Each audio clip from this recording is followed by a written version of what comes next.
አንዳንድ ሰዎች በጣም ግርም ይሉኛል። እኔ ሄዱ ብላችሁ ማለት ነው ስተዋቸው የሆነ ጊዜ ሳታስቡት ይመጣሉ። መጡ ብላችሁ ደግሞ ከኛ ጋር ናቸው ብላችሁ ደግሞ ስታስቡ ደግሞ የሆነ ሳሌ ደግሞ ከናንተ ጋር አይደሉም ማለት ነው።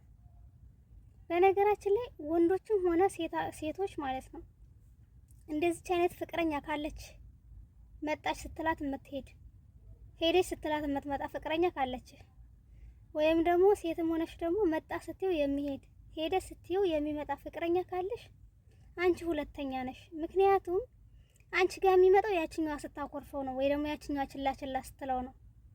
ወይም ደግሞ አንተ ጋር የምትመጣ ያኛው ችላ ችላ ሲላትና ያኛው ሲያኮርፋት ነው ማለት ነው።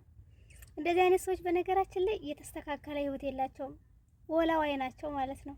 አይጠኑም ባንድ።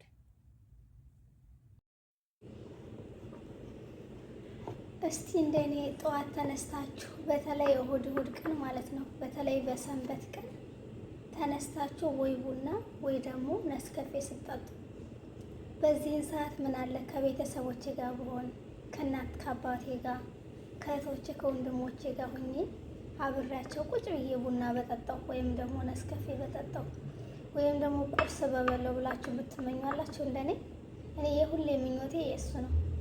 ምክንያቱም ጠዋት ተነስቼ በተለይ በሰንበት ቀን እንደዚህ ቡና ወይ ነስከፌ ስጠጣ ምን አለ በዚህን ሰዓት ከቤተሰቦቼ ጋር ብሆን ብዬ እመኛለሁ። ሁሌ ማርያምን ነው የምላችሁ። ግን ይቺ ቀን አንድ ቀን እንደምትሳካ እርግጠኛ ነኝ። በፈጣሪ ተስፋ አለኝ ማለት ነው። አንድ ቀን ከቤተሰቦቼ ጋር ሆኜ የዛን ጊዜ እኮ የሰራሁላችሁ ቪዲዮ እያልኩኝ ከቤተሰቦቼ ሆኜ ማሳያቸዋለሁ ማለት ነው።